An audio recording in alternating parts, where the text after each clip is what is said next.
ओम श्री परमात्मने नमः। ओम नमो भगवते वासुदेवाय।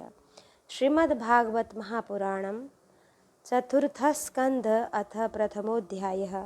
स्वयंभुव मनु की कन्याओं के वंश का वर्णन।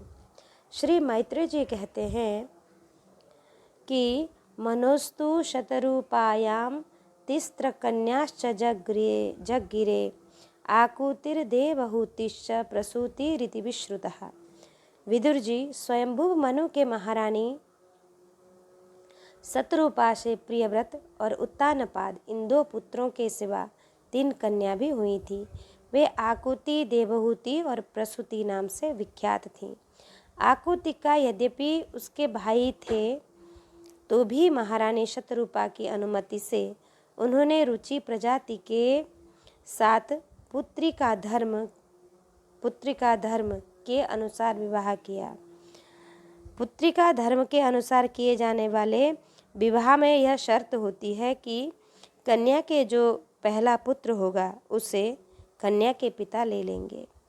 प्रजापति रुचि भगवान के अनन्य चिंतन के कारण ब्रह्म तेज से संपन्न थे। उन्होंने आकुति के गर्भ से एक पुरुष और स्त्री का जोड़ा उत्पन्न किया। उनमें जो पुरुष था वह साक्षात यज्ञ स्वरूपधारी भगवान विष्णु थे और जो स्त्री थी वह भगवान से कभी अलग न रहने वाली लक्ष्मी जी का अंशवतार दक्षिणा थी। मनु जी अपनी पुत्री आकुति के उस परम तेजस्वी पुत्र को बड़ी प्रसन्नता से अपने घर ले आए और दक्षिणा को रुचि प्रजापति ने अपने पास रखा। जब दक्षिणा विवाह के योग्य हुई तो उसने यज्ञ भगवान को ही पति रूप में प्राप्त करने की इच्छा की। तब भगवान यज्ञ पुरुष ने उससे विवाह किया। उससे दक्षिणा को बड़ा संतोष हुआ। भगवान ने प्रसन्न होकर उससे 12 पुत्र उत्पन्न किए। उनके नाम हैं तोष, प्रदोष, संतोष, भद्र, शांति, इडस्पति, इध्म, कवि, विभु, स्वन्ह, सुदेव और रोचन। ये ही स्वयंभुव मनवंतर में तुषित नाम के देवता हुए। उस मनवंतर में मरीचि आदि सप्तर्षि थे। भगवान यज्ञ ही देवताओं के अधीश्वर इंद्र थे और भगवान प्रभावशाली प्रियव्रत एवं उत्तानपाद मनुपुत्र थे। वह मनवंतर उन्हीं दोनों के बेटों, पोतों और दौहित्रों के वंश से छा गया। प्यारे विदुर जी, मनु जी ने अपनी दूसरी कन्या देवहूति करदम जी को ब्याही थी। उसके संबंध की प्रायः सभी बातें तुम मुझसे सुन चुके हो। भगवान मनु ने अपनी तीसरी कन्या प्रसूति का विवाह ब्रह्मा जी के पुत्र दक्ष प्रजापति से किया था। उसकी विशाल वंश परंपरा तो सारे त्रिलोकी में फैली हुई है ही। मैं करदम जी की 9 कन्याओं का 9 ब्रह्मर्षियों से ब्याही गई थी पहले ही वर्णन कर चुका हूँ। अब उनकी वंश परंपरा का वर्णन करता हूँ, सुनो। मरीचि ऋषि की पत्नी करदम जी की बेटी कला से कश्यप और पूर्णिमा नामक के 2 पुत्र हुए, जिनके वंश से यह सारा जगत भरा हुआ है। शत्रुतापन विदुर जी, पूर्णिमा के विरज और विश्वाग नाम के 2 पुत्र तथा देवकुल्या नाम की एक कन्या हुई। यही दूसरे जन्म में श्री हरि के चरणों के धोबन से देव नदी गंगा के रूप में प्रकट हुई। अत्रि की पत्नी अनसुईया से दत्तात्रेय, दुर्वासा और चंद्रमा नाम के 3 परम यशस्वी पुत्र हुए। ये क्रमशः भगवान विष्णु, शंकर और ब्रह्मा के अंश से उत्पन्न हुए थे। विदुर जी ने पूछा, गुरुदेव कृपया यह भी बतलाइए कि उन जगत की उत्पत्ति, स्थिति और अंत करने वाले इन सर्वश्रेष्ठ देवों ने अत्रि मुनि के यहाँ क्या करने की इच्छा से अवतार लिया था। मैत्रेय जी ने कहा कि जब ब्रह्मा जी ने ब्रह्मज्ञानियों में श्रेष्ठ महर्षि अत्रि को सृष्टि रचने के लिए आज्ञा दी, तब वे अपने सहधर्मिणी के सहित तप करने के लिए ऋक्ष नामक कुल पर्वत पर गए। वहाँ पलाश और अशोक के वृक्षों का एक विशाल वन था। उसके सभी वृक्ष फूलों के गुच्छों से लदे थे तथा उसमें सब ओर निर्विद्या नदी के जल की कलकल ध्वनि गूंजती रहती थी। उस वन में वे मुनि श्रेष्ठ प्राणायाम के द्वारा चित्त को वश में करके 100 वर्ष तक केवल वायु पीकर सर्दी गर्मी आदि द्वंद्वों की कुछ भी परवाह न कर एक ही पैर से खड़े रहे। उस समय वे मन ही मन यही प्रार्थना करते थे कि जो कोई संपूर्ण जगत के ईश्वर हैं, मैं उनकी शरण में हूँ, वे मुझे अपने ही समान संतान प्रदान करें। तब यह देख कर कि प्राणायाम रूपी ईंधन से प्रज्वलित हुआ अत्रि मुनि का तेज उनके मस्तक से निकलकर तीनों लोगों को तपा रहा है।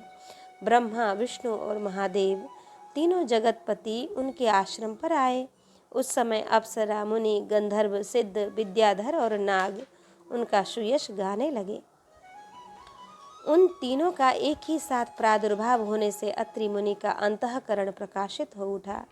उन्होंने एक पैर से खड़े खड़े ही उन देवों को देखा और फिर पृथ्वी पर दंड के समान लौटकर प्रणाम करने के अनंतर अर्घ्य पुष्पादि पुष्प पूजन की सामग्री हाथ में ले उनकी पूजा की। वे तीनों अपने अपने वाहन हंस, गरुड़ और बैल पर चढ़े हुए तथा अपने कमंडलु, चक्र, त्रिशूलादि चिन्हों से सुशोभित थे। उनकी आंखों से कृपा की वर्षा हो रही थी।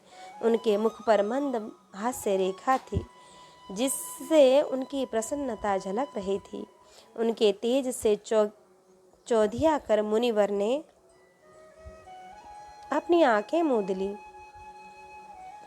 वे चित्त को उन्हीं की ओर लगाकर हाथ जोड़ अति मधुर और सुंदर भावपूर्ण वचनों में लोक में सबसे बड़े उन तीनों देवों की स्तुति करने लगे। अत्रि मुनि ने कहा, भगवान, प्रत्येक कल्प के आरंभ में जगत की उत्पत्ति, स्थिति और लय के लिए जो माया के सत्वादि तीनों गुणों का विभाग करके भिन्न भिन्न शरीर धारण करते हैं, हे विष्णु, हे ब्रह्मा और महादेव, आप वे विष्णु, ब्रह्मा और महादेव आप ही हैं। मैं आपको प्रणाम करता हूँ। कहिए, मैंने जिनको बुलाया था आप में से वे कौन महानुभाव हैं? क्योंकि मैंने तो संतान प्राप्ति की इच्छा से केवल एक सुरेश्वर भगवान का ही चिंतन किया था। फिर आप तीनों ने यहाँ पधारने की कृपा कैसे की?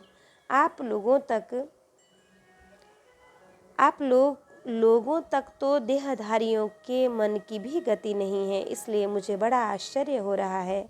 आप लोग कृपा करके मुझे इसका रहस्य बतलाइए।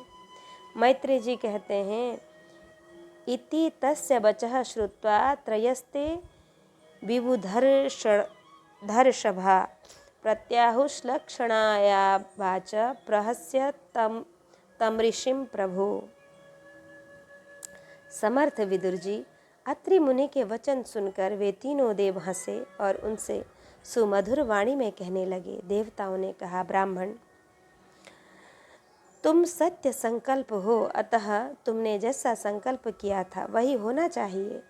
उससे विपरीत कैसे हो सकता था? तुम जिस जगदीश्वर का ध्यान करते थे वह हम तीनों ही हैं। प्रिय महर्षि, तुम्हारा कल्याण हो। तुम्हारे यहाँ हमारे ही अंश स्वरूप 3 जगत विख्यात पुत्र उत्पन्न होंगे और तुम्हारे सुंदर यश का विस्तार करेंगे। उन्हें इस प्रकार अभिष्ट वर देकर तथा पति पत्नी दोनों से भलीभांति पूजित होकर उनके देखते ही देखते वे तीनों सुरेश्वर अपने अपने लोकों को चले गए। ब्रह्मा जी के अंश से चंद्रमा, विष्णु जी के अंश से योग विद्या दत्तात्रेय जी और महादेव जी के अंश से दुर्वासा ऋषि अत्रि के पुत्र रूप में प्रकट हुए। अब अंगिरा ऋषि की संतानों का वर्णन सुनो। अंगिरा की पत्नी श्रद्धा ने सीनी वाली, कुहुराका और अनुमति इन 4 कन्याओं को जन्म दिया। सीनी वाली, कुहुराका और अनुमति इन 4 कन्या को जन्म दिया। इनके सिवा उनके साक्षात भगवान उतथ्य जी और ब्रह्मनिष्ठ बृहस्पति जी, ये 2 पुत्र भी हुए जो स्वरोचित मनवंतर में विख्यात हुए। पुलस्त्य जी की उनकी पत्नी हबिर्भू से महर्षि अगस्त्य और महातपस्वी विश्रवा, ये 2 पुत्र हुए। उनमें अगस्त्य जी दूसरे जन्म में जठराग्नि हुए। विश्रवा मुनि के इड़बिड़ा के गर्भ से यक्षराज कुबेर का जन्म हुआ और उनकी दूसरी पत्नी केशिनी से रावण, कुंभकर्ण एवं विभीषण उत्पन्न हुए। विश्रवा मुनि के इड़बिड़ा के गर्भ से यक्षराज कुबेर का जन्म हुआ और उनकी दूसरी पत्नी केशिनी से रावण, कुंभकर्ण एवं विभीषण उत्पन्न हुए।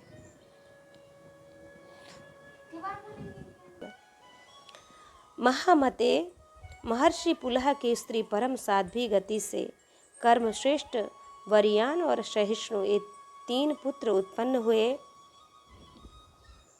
इसी प्रकार क्रतु की पत्नी क्रिया ने ब्रह्मतेज से देदीप्यमान बाल खिल्यादि 60,000 ऋषियों को जन्म दिया। शत्रुतापन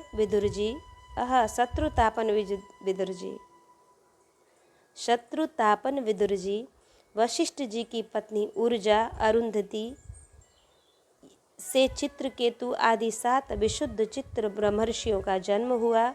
उनके नाम चित्रकेतु, सुरोचि, विरजा, मित्र, उल्बण, वसुभृद्यान और द्युमान थे। इनके सिवा उनकी दूसरी पत्नी से शक्ति आदि और भी कई पुत्र हुए। अथर्वा मुनि की पत्नी चित्ती से दधीची नामक एक तपोनिष्ठ पुत्र प्राप्त किया, जिसका दूसरा नाम अश्वशिराभि था। अब भृगु के वंश का वर्णन सुनो। महाभाग भृगु जी ने अपनी भार्या ख्याति से धाता और विधाता नामक पुत्र तथा श्री नाम की एक भगवत पारायण कन्या उत्पन्न की। मेरु ऋषि ने अपनी आयति और नियति नाम की कन्याएं क्रमशः धाता और विधाता को ब्याहीं। उनसे उनके मृकंड और प्राण नामक पुत्र हुए। उनमें से मृकंडेय, मार्कंडेय और प्राण के मुनिवर वेदशिरा का जन्म हुआ। भृगु जी के एक कवि नामक पुत्र भी थे। उनमें से मृकंड के, मार्कंडेय और प्राण के मुनिवर वेदशिरा का जन्म हुआ। भृगु जी के एक कवि नामक पुत्र भी थे। उनके भगवान उष्णा शुक्राचार्य हुए। विदुर जी, इन सब मुनीश्वरों ने संतान उत्पन्न करके सृष्टि का विस्तार किया। इस प्रकार मैंने आपको यह कर्दम जी के दौहित्रों की संतान का वर्णन सुनाया। जो पुरुष इसे श्रद्धा पूर्वक सुनता है, उसके पापों को यह तत्काल नष्ट कर देता है। ब्रह्मा जी के पुत्र दक्ष प्रजापति ने मनुनंदिनी प्रसूति के साथ विवाह किया। उससे उन्होंने सुंदर नेत्रों वाली 16 कन्याएं उत्पन्न की।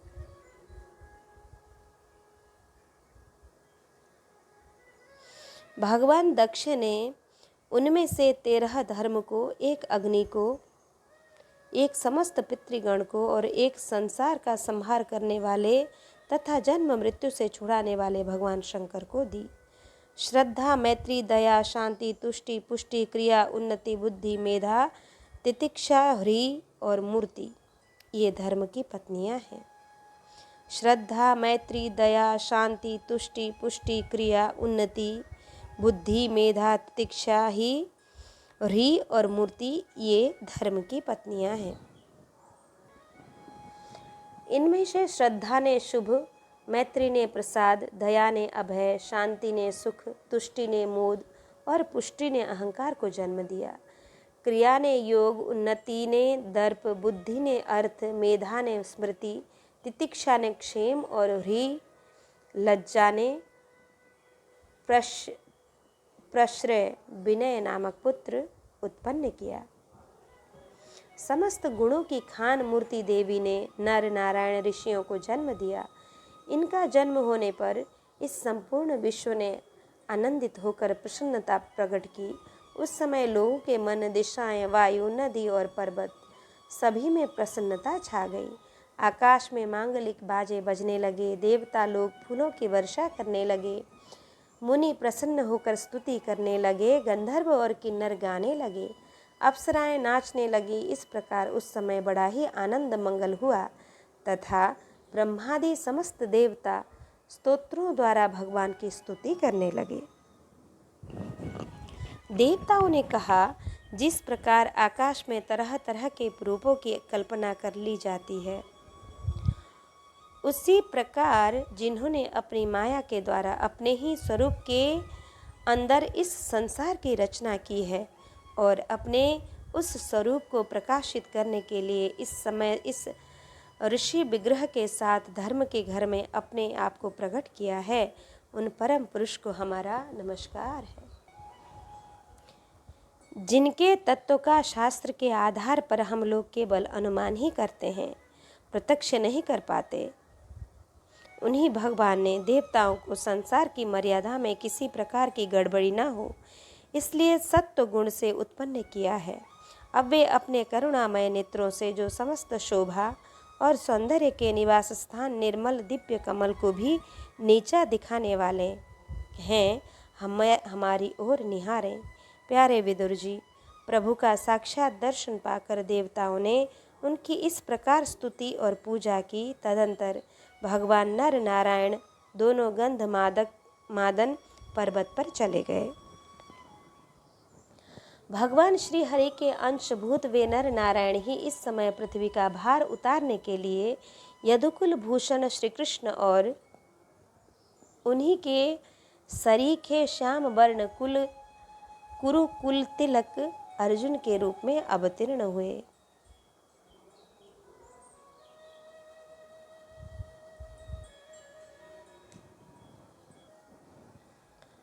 अग्निदेव की पत्नी स्वाहा ने अग्नि के ही अभिमानी पावक पवमान और शुचि ये 3 पुत्र उत्पन्न किए। ये तीनों ही हवन किए हुए पदार्थों का भक्षण करने वाले हैं। इन्हीं तीनों से 45 प्रकार के अग्नि और उत्पन्न हुए। यही अपने 3 पिता और 1 पितामह को साथ लेकर 49 अग्नि कहलाए। वेदज्ञ ब्राह्मण वैदिक यज्ञ कर्म में जिन 49 अग्नियों के नामों से आग्नेय इष्टियाँ करते हैं, वे यही हैं: अग्निश्वात, बर्हिषद, सोमप और आज्यप ये पितर हैं। इनमें साग्निक भी हैं और निरग्निक भी। इन सब पितरों की पत्नी दक्ष कुमारी स्वधा है। इन पितरों से स्वधा के धारिणी और वयुना नामक 2 कन्याएं हुईं। वे दोनों ही ज्ञान विज्ञान में पारंगत और ब्रह्म ज्ञान का उपदेश करने वाली हुईं। महादेव जी की पत्नी सती थीं। वे सब प्रकार से अपने पतिदेव की सेवा में संलग्न रहने वाली थीं, किंतु उनके अपने गुण और शील के अनुरूप कोई पुत्र नहीं हुआ, क्योंकि सती के पिता दक्ष ने बिना ही किसी अपराध के भगवान शिव जी के प्रतिकूल आचरण किया था। इसलिए सती ने युवावस्था में ही क्रोधवश योग के द्वारा स्वयं ही अपने शरीर का त्याग कर दिया था। इति श्रीमद्भागवते महापुराणे पारमहंस्यां संहितायां चतुर्थस्कन्धे विदुरमैत्रेय संवादे प्रथमोऽध्यायः। अथ द्वितीयोऽध्यायः भगवान शिव और दक्ष प्रजापति का मनोमालिन्य। विदुर जी ने पूछा, भवे शीलवतां श्रेष्ठे दक्षो दुहि त्रिवत्सलः विद्वेषमकरोत् कस्मा दनादृत्यात्मजां सतीं। ब्राह्मण, प्रजापति दक्ष तो अपनी लड़कियों से, अपनी पुत्रियों से बहुत स्नेह रखते थे, फिर उन्होंने अपनी कन्या सती का अनादर करके शीलवानों में सबसे श्रेष्ठ महादेव जी से ही द्वेष क्यों किया? महादेव जी भी चराचर के गुरु, वैर रहित शांत मूर्ति आत्माराम और जगत के परम आराध्य देव हैं। उनसे भला कोई क्यों बैर करेगा? भगवान, उन ससुर और दामाद में इतना विद्वेष कैसे हो गया, जिसके कारण सती ने अपने दुस्तेज प्राणों तक की बलि दे दी? यह आप मुझसे कहिए। श्री मैत्रेय जी ने कहा, विदुर जी, पहले एक बार प्रजापतियों के यज्ञ में सब बड़े बड़े ऋषि, देवता, मुनि और अग्नि आदि अपने अपने अनुयायियों के सहित एकत्र हुए थे। उसी समय प्रजापति दक्ष ने भी उस सभा में प्रवेश किया। वे अपने तेज से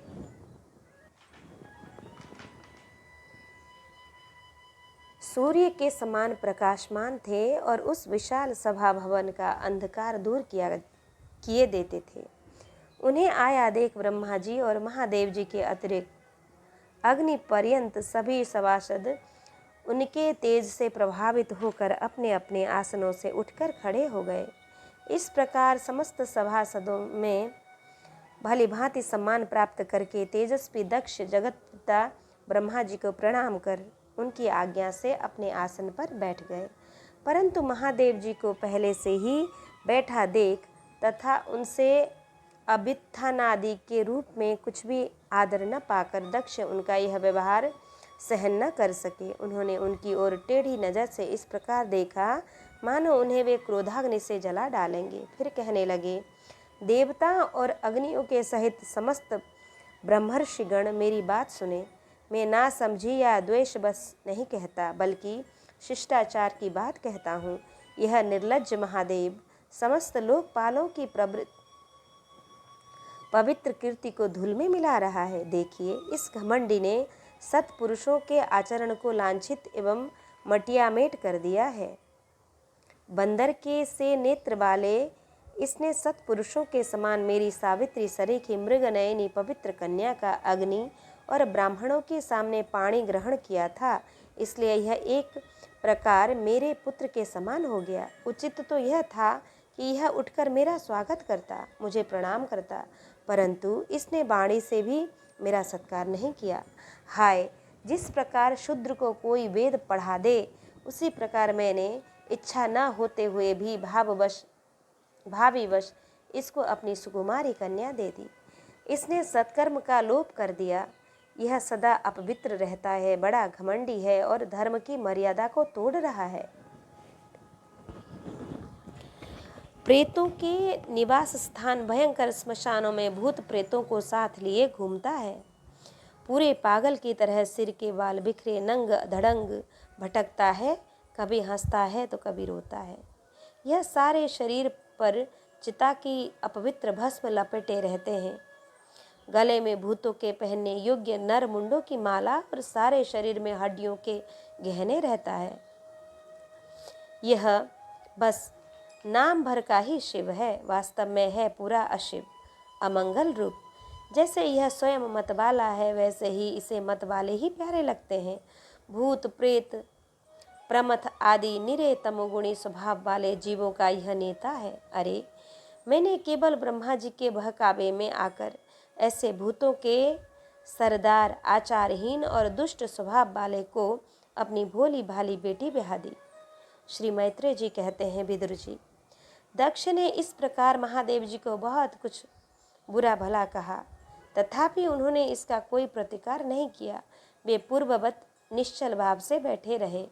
इससे दक्ष के क्रोध का पारा और भी ऊंचा चढ़ गया और वे जल हाथ में लेकर उन्हें शाप देने को तैयार हो गए।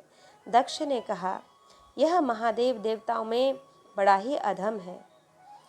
अब से इसे इंद्र, उपेंद्र आदि देवताओं के साथ यज्ञ का भाग न मिले। उपस्थित मुख्य सभासदों ने उन्हें सदा बहुत मना किया, परंतु उन्होंने किसी की न सुनी। महादेव जी को शाप दे ही दिया।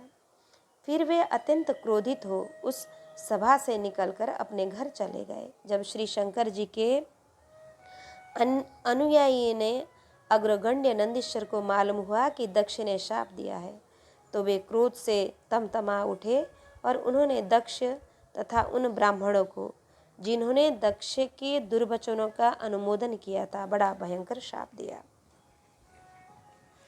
वे बोले, जो इस मरण धर्मा शरीर में ही अभिमान करके किसी से भी द्रोह न करने वाले भगवान शंकर से द्वेष करता है, वह भेद बुद्धि वाला मूर्ख दक्ष तत्व ज्ञान से विमुख ही रहे। यह चातुर्मास से यज्ञ करने वाले को अक्षय पुण्य प्राप्त होता है। आदि अर्थवाद रूप वेद वाक्यों से मोहित एवं विवेक भ्रष्ट होकर विषय सुख की इच्छा से कपट धर्ममय गृहस्थाश्रम में आसक्त रहकर कर्म कांड में ही लगा रहता है। इसकी बुद्धि देहादि में आत्मभाव का चिंतन करने वाली है, उसके द्वारा इसने आत्मस्वरूप को भुला दिया है।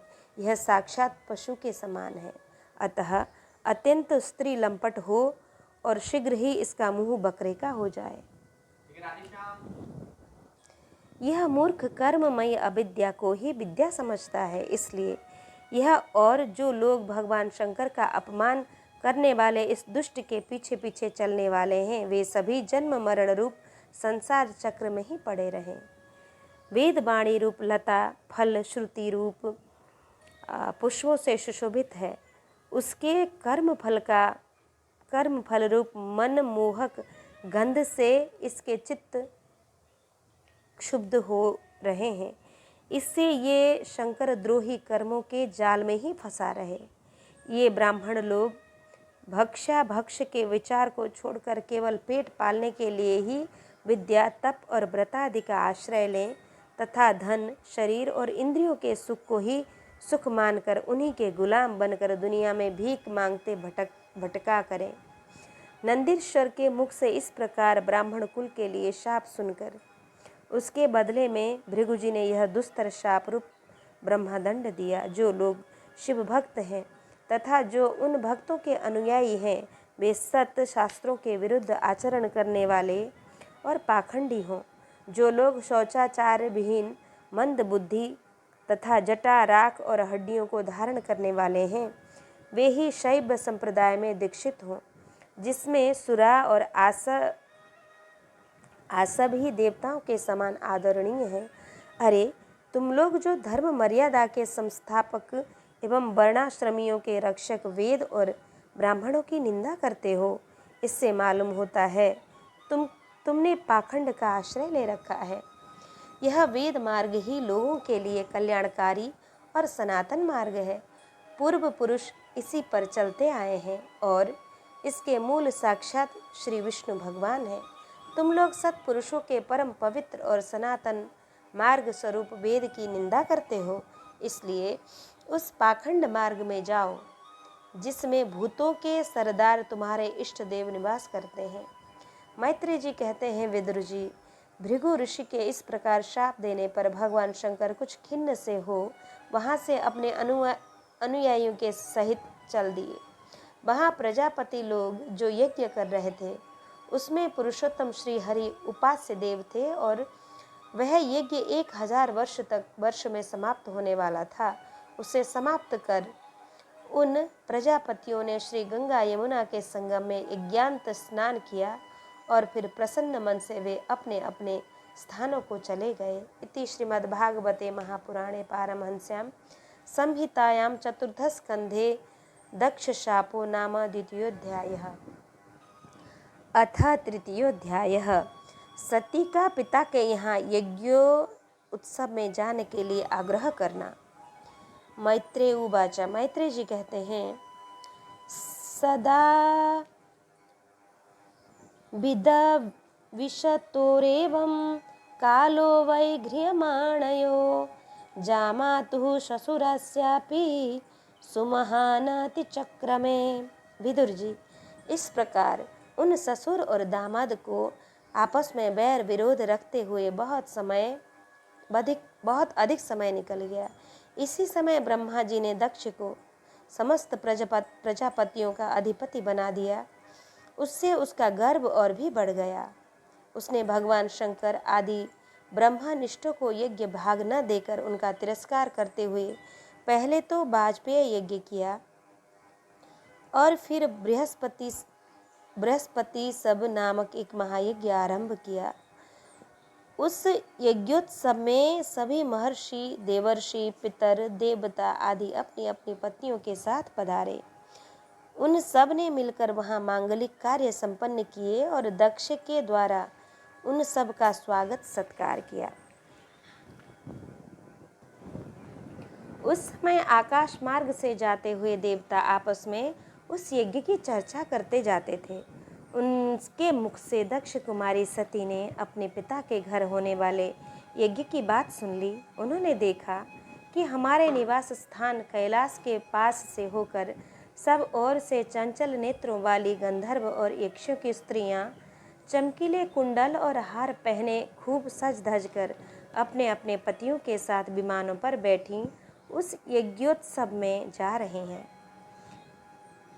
उससे उन्हें भी बड़ी उत्सुकता हुई और उन्होंने अपने पति भगवान भूतनाथ से कहा। सती ने कहा, प्रजापतिस्ते शशुरस्य साम्प्रतं निर्यापितो यज्ञ महोत्सवः किल वयं च तत्राभिसराम वामते यद्यर्थितामि विबुधा व्रजन्ति।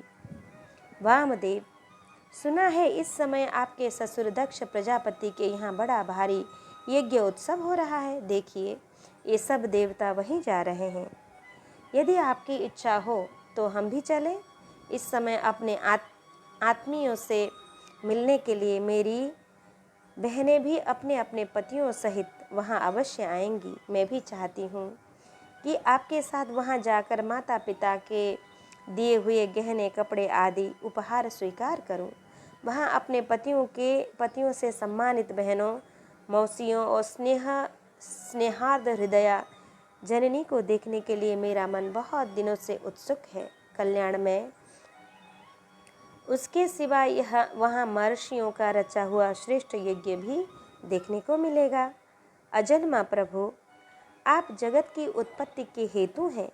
आपकी माया से रचा हुआ यह परम आश्चर्यमय त्रिगुणात्मक जगत आप ही में भास रहा है, किंतु मैं तो स्त्री स्वभाव होने के कारण आपके तत्व से अनभिज्ञ और बहुत दीन हूँ। इसलिए इस समय अपनी जन्मभूमि देखने को बहुत उत्सुक हो रही हूँ। जन्म रहित नीलकंठ, देखिए, इनमें कितनी ही स्त्रियां तो ऐसी हैं जिनका दक्ष से कोई संबंध भी नहीं है, फिर भी वे अपने अपने पतियों के सहित खूब सज धज कर झुंड की झुंड वहाँ जा रही हैं। वहाँ जाने वाली इन देवांगनाओं के राजहंस के समान श्वेत विमानों से आकाश मंडल कैसा सुशोभित हो रहा है। सूर्यश्रेष्ठ, ऐसी अवस्था में अपने पिता के यहाँ उत्सव का समाचार पाकर उसकी बेटी का शरीर उसमें सम्मिलित होने के लिए क्यों न छटपटाएगा। पति, गुरु और माता पिता आदि सुहृदों के यहाँ तो बिना बुलाए भी जा सकते हैं। अतः देव, आप मुझ पर प्रसन्न हो। आपको मेरी यह इच्छा अवश्य पूर्ण करनी चाहिए। आप बड़े करुणामय हैं। तभी तो परम ज्ञानी होकर भी आपने मुझे अपने आधे अंग में स्थान दिया है। अब मेरी इस याचना पर ध्यान देकर मुझे अनुग्रहित कीजिए। मैत्री जी कहते हैं, प्रिया सती जी के इस प्रकार प्रार्थना करने पर अपने आत्मियों का प्रिय करने वाले भगवान शंकर को दक्ष प्रजापति के उन मर्म भेदी दुर्वचन रूप बाणों का स्मरण हो आया, जो उन्होंने समस्त प्रजापतियों के सामने कहे थे। तब वे हंसकर बोले, सुंदरी, तयोदितं शोभनमेव शोभने अनाहुता आप्यभियन्ति बन्धुषुः ते नुत्पादित दोषदृष्टयो बलीयसानात्म्यमदेन मन्युनः। सुंदरी, तुमने जो कहा है कि अपने बंधुओं के यहाँ बिना बुलाए भी जा सकते हैं, सो सब ठीक है, किंतु ऐसा तभी करना चाहिए जब उनकी दृष्टि अतिशय प्रबल देहाभिमान से उत्पन्न हुए मद और क्रोध के कारण द्वेष दोष से युक्त न हो गई हो। विद्या, तप, धन, सुदृढ़ शरीर, युवावस्था और उच्च कुल, ये 6 सत्पुरुषों के तो गुण ही हैं, परंतु नीच पुरुषों में ये ही अवगुण हो जाते हैं, क्योंकि उनके सिवा अभिमान बढ़ जाता है, क्योंकि इनसे उनका अभिमान अति बढ़ जाता है और दृष्टि दोष युक्त हो जाती है एवं विवेक शक्ति नष्ट हो जाती है। इसी कारण वे महापुरुषों का प्रभाव नहीं देख पाते।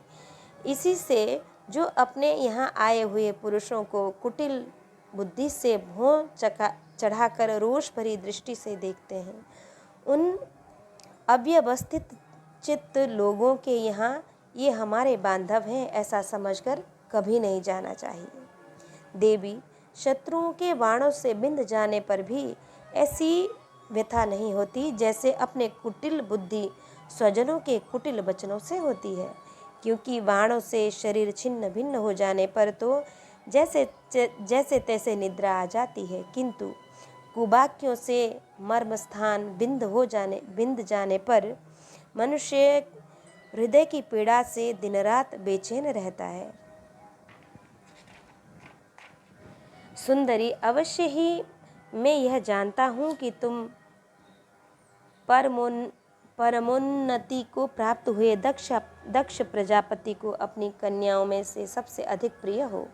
यद्यपि मेरी आश्रिता होने के कारण तुम्हें अपने पिता से मान नहीं मिलेगा, क्योंकि वे मुझसे बहुत जलते हैं।